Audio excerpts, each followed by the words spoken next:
Good evening, everybody. Welcome to First Center for Spiritual Living, New York City. I want to especially welcome all of you on the Zoom call, of course, and any of you who might be catching a rebroadcast of this on YouTube. You're always going to be finding us at the perfect right time for you. When you're ready, this teaching shows up in your life somehow, in some way, shape, or form. I can recall lots of things over the years as I've been in this teaching. I remember being in Florida in Hollywood in a used bookstore, and there was a book that, in this crowded bookstore, fell in front of my feet, and it was the Handbook to Higher Consciousness. And little did I know I would be taking a course on that book 6 months later. I wound up moving onto a street in Miami one year with somebody who was experiencing AIDS, and little did I know at the end of that street there was a Unity Church and a marquee, and I was given a cassette entitled "You Can Heal Your Life," and it was for someone else, and I listened to it, and then the marquee at the end of the street at that Unity on the Bay started teaching a class every week that I became a part of. And some months later, the teacher, Dee Dee Anderson, said, "Greg, would you facilitate this group?" Because she was an attorney. I've got a job offer in Tampa. And I thought I was a real estate salesperson and a broker, and I thought I have no business teaching any class like this. But that was the beginning of me being exposed to the book, You Can Heal Your Life. And I have been facilitating every kind of group and class on the subject of self-esteem and self-healing, affirmative living, in treatment centers, school systems, and in churches ever since. And that would be somewhere around the year 1985 or 6, a couple years after the book was actually published. All these groups started. Louise Hay was our most famous student here in New York City. Okay, by far, and we've had some great people that have come through here. Her book went on to sell in 28 different languages, 65 or 6 million copies. So what's the big thing with Louise Hay? Well, her whole thing is she would say the bottom line for everybody is I don't feel okay, and I don't feel good about myself. I don't feel adequate. I don't feel good about my life. My life seems to be working against me. I have this whole body of beliefs that are self-defeating. And I've proven it to myself in every kind of venue you can imagine, from social circles that are quite high to people in treatment centers. It's true what she taught. It's just really the undercore thing. I've seen it in the recovery meetings of Manhattan, where you have some pretty well-heeled folks, and I've seen it where there's people who have nothing. And there is that bottom line that she always spoke about. She said, when I've talked to and taught thousands of people by now, she says it really comes down to a couple main issues. You know, the idea is I'm not enough, or I don't do enough, or something's wrong with me. And as I taught in a recent Sunday lesson, I was remembering a story about a young girl, I think, that said, God doesn't make junk. And it's as simple as that. There's really nothing intrinsically wrong with any of us, except that we have been, through no one's fault, we have been raised in various families and among groups of people where we've taken on a lot of information, and the information would be ultimately I'm not doing okay, and I should. No, that's an X-rated word with Louise. I should be different. I should be doing more. I'm just not okay. I might be a sinner if you come out of some of the systems and churches that we were raised in. We were not raised, most of us, to be told that we were wonderful, that we are flawless, that we are immaculate, that we are amazing, that we are inlets and outlets of God consciousness. Most of us were not raised with that kind of messaging. So all of us, just about everybody I've ever known, have a bunch of baggage. And you will hear, if you're really involved in this teaching, you remember Ernest Holmes talked about people carrying around a lot of corpses. If you're involved in landmark education, they'll language it, that people have a bunch of racket of chitter-chatter that is self-condemning, and it's all a story, and none of it's true. We spend a lot of time in this class talking about the stories that we tell ourselves. See, we're great creative beings to start with. We are inlets and outlets of God consciousness. So we are great storytellers. The thing is, what you think about has a tendency to come about. And if you keep telling yourself, I'm a piece of crapola, if you think I'm just a piece of garbage, and I don't deserve anything except what the birds got for breakfast, if you keep on thinking that's all you deserve, well, I got news for you. You haven't set your heights very, very high. So we go back to Ralph Waldo Emerson, who was the inspiration of Holmes and others. Hitch your wagon to the stars, as high as you can imagine. Aim high. First class living for first class people, Bill Tolliver used to say. Hitch your wagon to the stars. What do you approach the ocean of life with? Louise Hay so famously asked in one of her meditations. The ocean of life it gives to all, and it gives to you according to your level of receptivity. If you're walking into that ocean of life with a very small container, like a shot glass or a Dixie cup, and you don't want to ask for too much because you don't want much, shame on you. Except we won't really say that. It just means that your consciousness is such that you're not asking much of life. You go back to other characters in story and song. Auntie Mame. What would she have said? Life is a banquet. And most sons of bees are out there what? Starving to death. And the fact of the matter is, that's on you. It really is on you. And it's really, that sounds hard. And it's not really on you in the sense that there is nothing and no one to blame. It's just, when you come into a teaching like this, we want you to learn how to stretch. And we want you to learn how to grow. And we want you to learn to know that you have power available to you. You can step up. It doesn't matter if you're 52 or 72 or whatever the heck you are. If you're telling yourself, I can't because of this and I can't because of that, then that you get to be right. I'm reminded of my mother with the line, it's entirely up to you. It's always entirely up to you. Do you want to keep nurturing the story? I'm less than, it's too late, I've been a failure, I've hurt people, I've always failed, I'm not good enough, I'm not attractive enough, I'm not smart enough, I can't, and I can't, and I can't, and I can't, which really translates into I won't, and I won't, and I won't, and I won't. Because you can, and you can, and you can.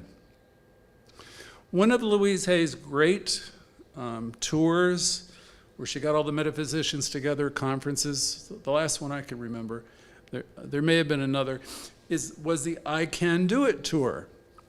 Okay, it's a simple idea.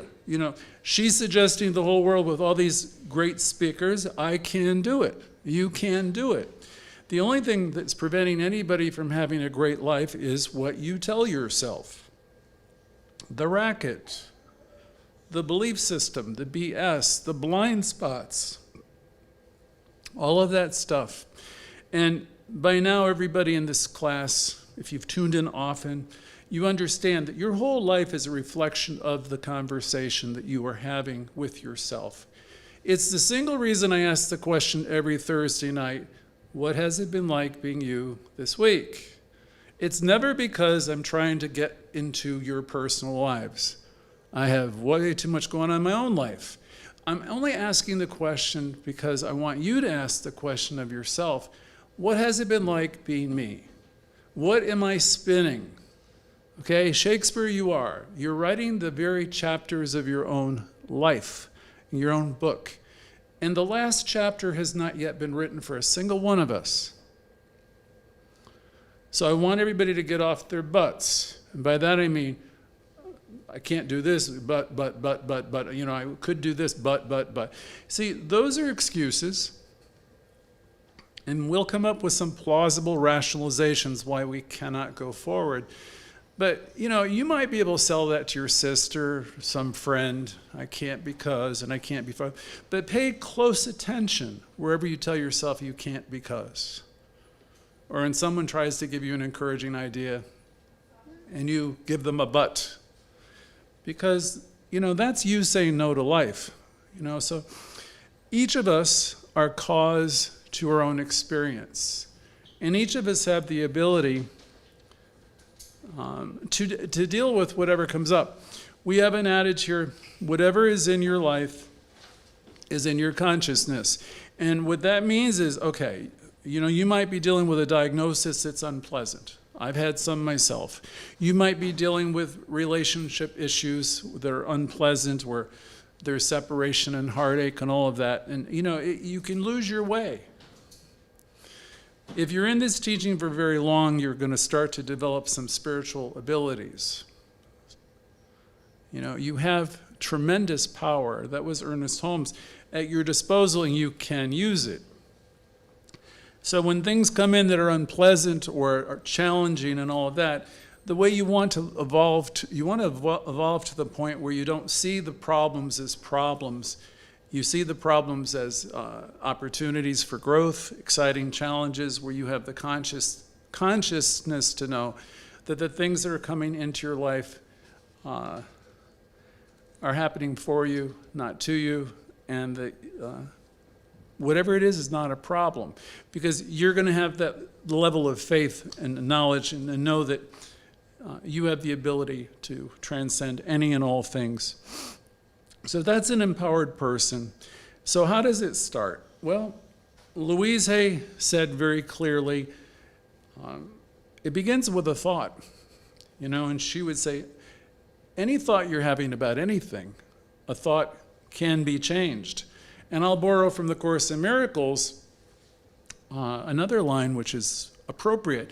Whatever thought you're thinking, whatever problem, it's only a thought, and a thought can be changed, and you always have the ability to see peace instead of whatever it is you're tripping about.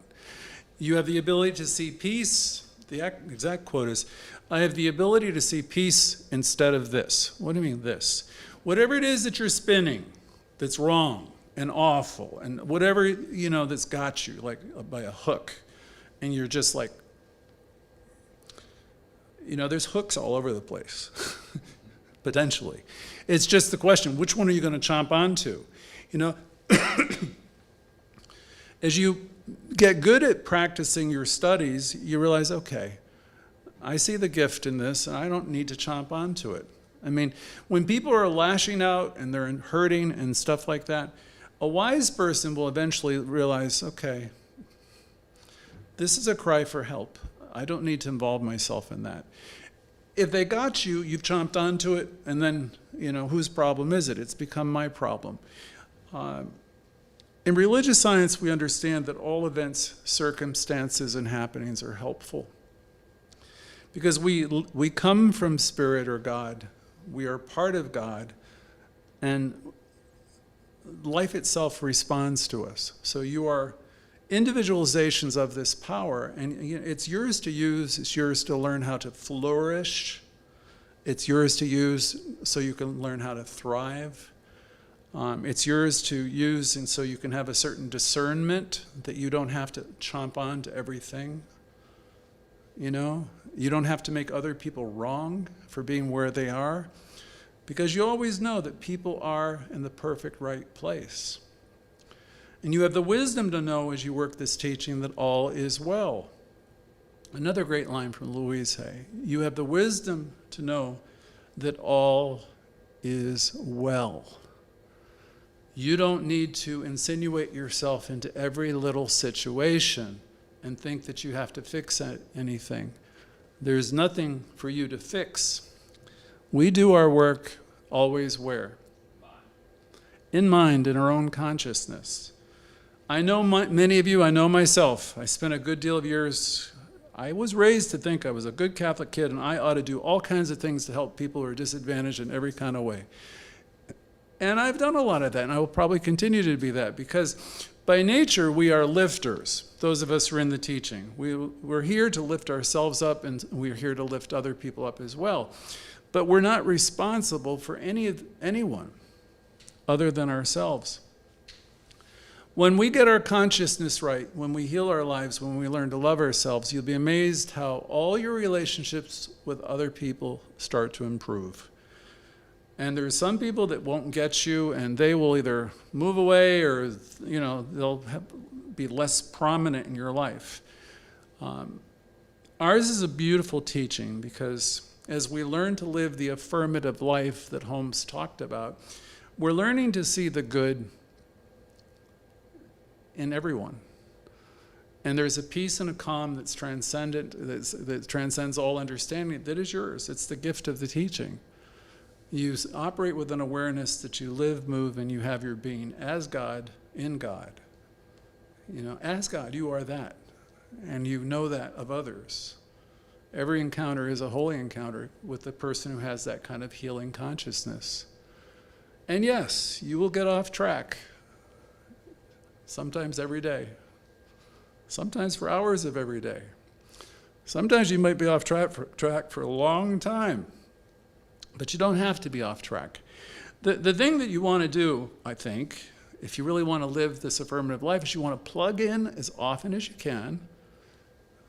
I would say it's coming here on Sunday and Thursday and wherever you can.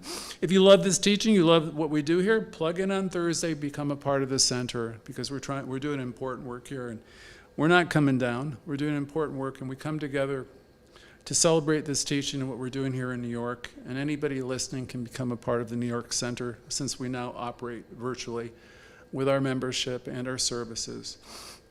We do the work personally, and we come together as a group to celebrate the truth of who we are and what we are. And we're here to be a beacon of light with the teaching. There's an infinite well of love. And she says, allow the love to flow to the surface, filling your heart and your soul and your mind. The more love you use and express, the more of a lifter you are, the more it returns to you. The use of love is endless. Love makes us feel good. I think of Theodora, she's always talking about love, love, love, love, love. Because we're all a part of this one energy, and as we come from a place of awakening to that, you realize, okay, I'm a part of it, and Robert's a part of it, and first name I remember, a part of it. So we have this awareness, and we're not moved by a lot of stuff, right? So we're learning to love ourselves. Louise would say, I love myself, therefore I work in occupations and places where I volunteer my time. Wherever I do is a blessing, and I'm nurtured and blessed by what I do. I love myself, and I'm declaring that I'm supplied and supported, having good income and resources. I love myself. I behave and think in loving ways to all people, because I understand that which I give out comes back to me. So before I open up, I remember I had a long conversation with one of my sisters today.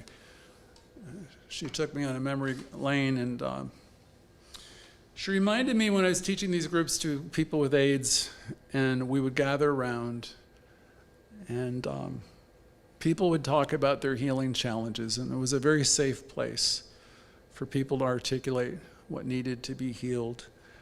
And my function was always just to provide the atmosphere in the place and to remind people of some certain ideas, that the conditions in your life, whatever they are however awful they might seem at the moment, the conditions in your life don't have consciousness. You have consciousness, which means you have the ability to master conditions in your life and transcend everything in your life. So we're not bound by what is here. We're taught in our teaching that principle is not bound by anything. The exact quotation would be, principle is not bound by precedent. So it doesn't matter if something's happened to you 1,000 times before, you've lost your way, or you failed. That's all a story, and that's all yesterday. Today you can make a decision to flourish, to heal, to be healthy. You can make a decision to be a lifter. That's a big decision. You know, it means I'm going to come from God and I'm going to see the good. I'm going to see the good, the God, and that's my preoccupation. That's my job. That's what I'm here to do for the rest of my days, is to lift myself up and lift others up. These are big decisions. The thing is, as strong as your decision is and as much motivation you have and energy you have, you know, that's the kind of results you're going to have. You know, thoughts are things, yes, you know, but if you want to have your thoughts take wings, then you need to have some passion and some belief behind what you're saying. That conversation that you're having with yourself is the most important conversation in the world, at least as it pertains to you. It's the conversation that matters. It's the reason you learn how to do affirmative prayer. Dr. Holmes said, find me one person who's for something and against nothing, and I will have found the Redeemer of my soul. I will want to hang out with that person. Sounds attractive, right? I want to hang out with somebody who's just always about what can happen, because we're powerful beings, and unknowingly and unwittingly we box ourselves into corners by all the tales we spin, tales of worry, tales of woe. So you come here and you learn that there's power, it's available, and you can use it, and you can heal your life. So that's enough out of me for the evening, and we're going to open it up to all of you and hear what wonderful good news that you have about the conversations that you have going on within yourselves. Give us just 1 minute.